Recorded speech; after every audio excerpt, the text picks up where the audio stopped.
We're in a new build residential housing development near Romsey. It's like a lovely little market town just sort of northwest of Southampton, not too far from our yard. And we're just going to catch up with the guys at Hoskins Innovations. They're building a complete new garden in this property here. So we're just going to go and catch up with George and see what they're going to be doing here.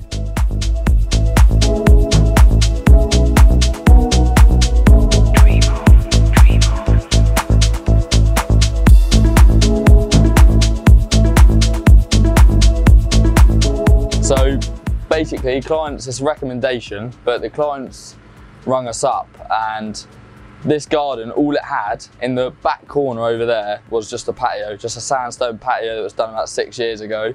The rest of it was just grass, but there was like three levels, but when I say levels, it was like hills, not levels. So clients came to us and wanted some sort of ideas, some inspiration.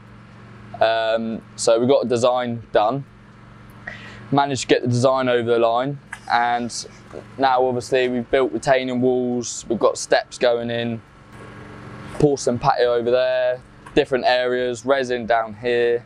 So yeah, it's all coming together. The shell's sort of built, and now we're just adding to it, which is obviously what takes time.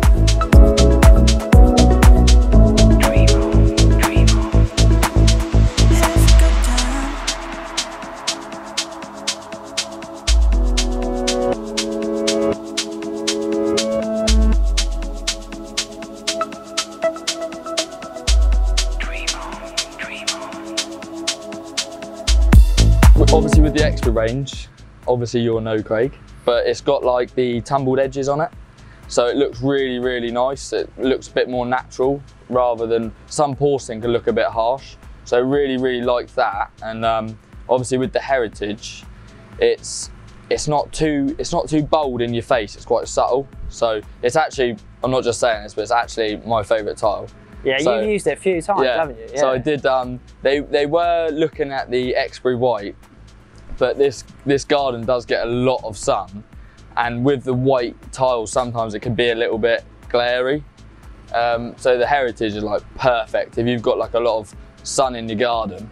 You don't have to wear like shades all the time. It's just perfect sort of contrast. But yeah, so I did sort of sway them a little bit to the Heritage, but they like the Exbury range. So you're as bad as my dad. Like, he sways everyone's Heritage as well. He's got it. Does he? Do you like it? Yeah, well? yeah. I said to him, you're not supposed to tell people what they like. You're supposed to ask people what they like. Dan and Charlie love it as well, to be fair. And it's really nice to lay, so it's a win-win really.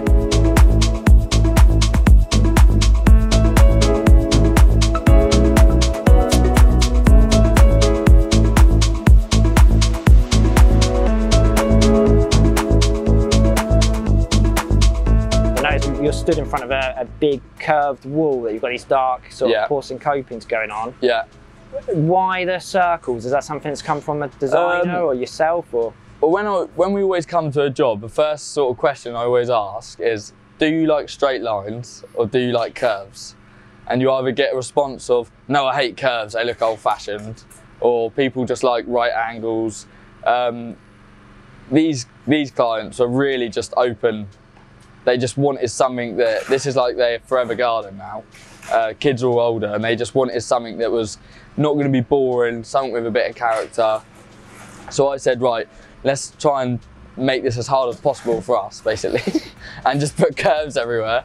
So we're going to spend endless hours just cutting porcelain copings. So you wanted a challenge, basically? Yeah. It's nice because personally, I really like curves.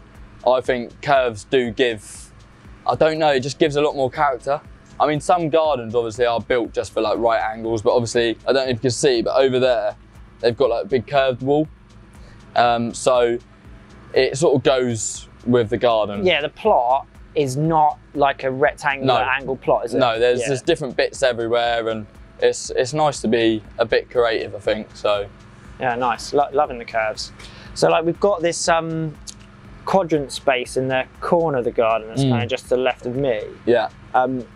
We were talking about the fact that you're going to do something special here, but you're not really sure what just yet. So original plan was, these were like 3 big steps, but it's always the way, sort of, you get a design done, it looks good, but we always, you know, we're open with the customers and we say, you know, sometimes they can change because they just don't look right when you start doing it.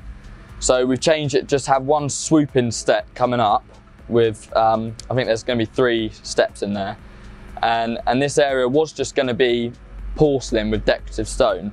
Now, it currently still is that, but I have had a chat with the clients and they're very open to ideas. And I would love to make this area something, I want to say a unique area over here that's probably, you know, they can use it maybe for something different. I mean, Craig mentioned maybe like a bistro table or something, you know, and they can read their books or whatever. But we're thinking maybe the Windsor pavers. Maybe to marry up with those copings that you've got. Yeah, to marry up with that and then cut in some circles with some porcelain, but basically creating like a path with the pavers, linking into the porcelain with some curves just to link in. So yeah, so we've got some planters over there as well. Yeah, there's going to be some like cedar sort of screen fencing, isn't there? At the back there's going to be some cedar fencing. So hopefully it'll be a nice little snug corner that the clients can sort of take themselves away from walking out the patio door, and they can come over here and feel like they're maybe in the Bahamas or somewhere. Yeah, a bit secluded. Yeah, like a little secret mini garden within the garden. Exactly, yeah. Yeah. So we're not 100% sure on that yet, but we're hoping to create something nice over here. Okay, sounds cool. So what we will do is, I think we'll catch up with you when you're nearly finished, or when you're all finished. Yeah. I mean, kind of see what you've created down there, Georgie. I'm excited, mate. Hopefully it'll be good. Yeah, it will be. It will be good. Looking forward to it. See you soon, man. Thanks, George.